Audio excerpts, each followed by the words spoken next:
¿Por qué los intelectuales sistemáticamente odian al capitalismo? Esa es la pregunta que se plantea Bertrand de Jouvenel en el artículo tercero y último para este tema que estamos comentando aquí. Y esto es una constante, además, de la historia. Ya desde la antigua Grecia, los intelectuales más distinguidos, empezando por Sócrates y terminando por Platón, incluso incluyendo al propio Aristóteles, veían con recelo, si es que no odiaban a muerte todo lo que oliera a actividad mercantil, empresarial, artesanal o comercial. Y hoy no tengan ustedes ninguna duda, desde los actores y actrices de cine, todos completamente contrarios a la economía de mercado. ¿Y para qué hablar de la mayor parte de los intelectuales que plasman su labor creativa en obras literarias? Generalmente también en contra de la economía de mercado y del capitalismo, todos ellos contrarios al proceso de mercado, todos ellos socialistas, todos ellos de izquierdas. ¿Por qué? ¿Por qué es esto? Y es algo que tienen ustedes que estar acostumbrados a esta incomprensión. Cuando el día de mañana ustedes vayan al mercado, trabajen en su empresa, van a sentir una incomprensión diaria, continua, por todo el mundo de la llamada inteligencia, la cultura. Todos estarán en contra de ustedes. ¿Por qué razón es esto así? Se plantea Bertrand de Jouvenel y desarrolla un artículo precioso explicando las razones por las cuales el intelectual generalmente, y salvo honrosísimas excepciones, está siempre orientado en contra del proceso de cooperación social basado en el mercado. Y da básicamente las siguientes tres razones, los siguientes tres motivos. Primero, desconocimiento, es decir, desconocimiento teórico de cómo funcionan los procesos de mercado. El orden social empresarial, dice Hayek, que es el más complejo que hay en el universo.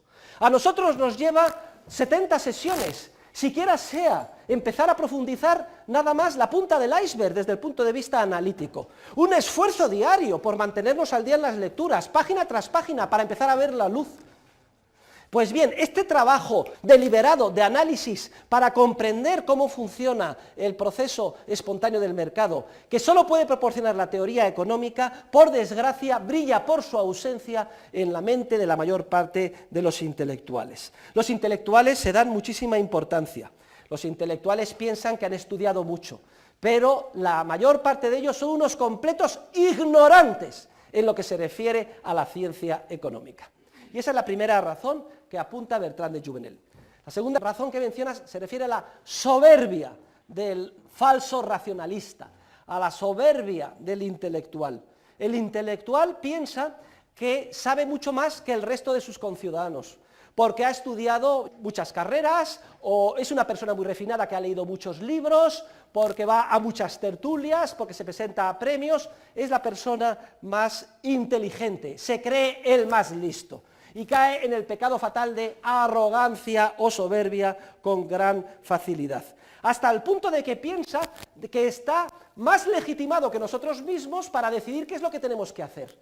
Se ríe de los ciudadanos de a pie, le parece una ofensa a su fina sensibilidad encender la televisión, vomita ante los anuncios, de alguna forma se escandaliza de la falta de cultura de todos nosotros, y desde su pedestal se permite pontificar criticando lo que hacemos porque se cree más listo que nadie. Y sin embargo, como he dicho, sabe muy poco de lo que sucede, y además es un peligro en potencia. Detrás de cada intelectual hay un dictador en potencia, que a poco que se descuide va a caer en la tentación de querer arrogarse con el poder político para imponernos a todos los demás sus peculiares puntos de vista, que él considera que son los mejores, los más refinados, los más cultos. Si a la ignorancia le sumamos la arrogancia fatal de pensar que saben algo más que nosotros, que son más cultos y refinados, entonces estamos perdidos. Y no nos debe de extrañar que detrás de cada gran dictador de la historia, sea un Stalin, sea un Hitler, etc., siempre ha habido una cohorte de intelectuales, aduladores, que han tratado de darles base y legitimidad desde el punto de vista ideológico, cultural, filosófico, etc. Pero hay una tercera razón importante, que no le duele a Bertrand de Jouvenel sacar a relucir. Y la tercera razón, queridos alumnos, que explica el por qué los intelectuales están en contra del capitalismo, es muy sencilla. Tomen nota: el resentimiento y la envidia. resentimiento y la envidia. Porque el intelectual generalmente es una persona profundamente resentida. Fíjense ustedes qué bien lo explica Bertrand de Jouvenel. Bertrand de Jouvenel se da cuenta de que el intelectual se encuentra en una situación muy incómoda en el mercado. En la mayor parte de las circunstancias observa que el valor de mercado de lo que él aporta al proceso productivo es muy reducido.